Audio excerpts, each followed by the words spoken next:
नमस्ते सबैजनालाई। आज चाहिँ एकजना गर्भवती महिला चाहिँ यहाँ हस्पिटल आउनुभएको थियो। उहाँ चाहिँ ठ्याक्क 1.5-2 महिनाको प्रेग्नेन्ट हुनुहुन्थ्यो। अनि उहाँलाई चाहिँ अप्ठ्यारो परेर चाहिँ उहाँ आउनुभएको है आफ्नो चेकअप गराउन। उहाँलाई चाहिँ ग्यास बनिरहेको रहेछ, हल्का उल्टी जस्तो मन हुने है, उल्टी चाहिँ भएको थियो, त्यस्तो भएर चाहिँ आउनुभएको थियो। र नजिकैको फार्मेसीमा चाहिँ उहाँले गएर ग्यासको औषधि र उल्टी रोकिने औषधिहरूले लिनुभएको रहेछ। तर खान अघि चाहिँ एकचोटि डक्टरसँग बुझेर सल्लाह गरेर खाऊँ भनेर चाहिँ एकचोटि बुझ्न आउनुभएको थियो है।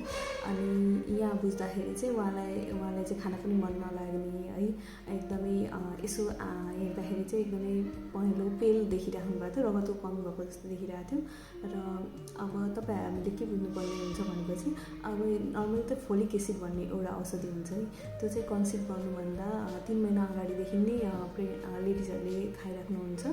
यदि तपाईँलाई आइडिया भएन है, कन्सिभ भइसक्यो भने पनि पहिलो 3 महिनामा चाहिँ फोलिक एसिड खानुपर्ने हुन्छ। र त्यसपछि चाहिँ हामीले आइरन र क्याल्सियम चाहिँ सुरु गर्छौँ। र सुरुको भिजिट हामीले कन्फर्म हुने बित्तिकै गरिहाल्नुपर्ने हुन्छ डक्टरसँग।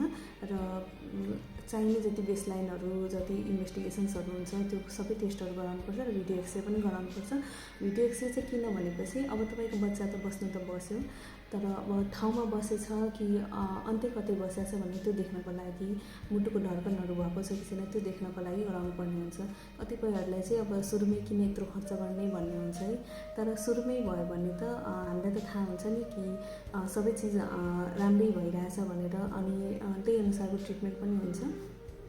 र यति भन्दै तपाईँले चाहिँ के गर्नुपर्ने हुन्छ, हरेक गर्भवती महिलाले आफ्नो नेपालमा चाहिँ 8वटा भिजिट हुन्छ, एएनसी भिजिट भनेर, एन्टिनेटल केयर भिजिट भनेर हुन्छ, त्यो चाहिँ गराउनुपर्ने हुन्छ। अनि यसमा चाहिँ अब सक्दो अब जति जाँचहरू हुन्छ, औषधिहरू हुन्छ, जुन फोलिक एसिडहरू भयो, आइरन क्याल्सियमहरू भयो, योहरू खानुपर्ने हुन्छ। र डक्टरबाट चाहिँ टाढो नबस्नु, डक्टर कहाँ गएर रेगुलर चेकअप गराउनु।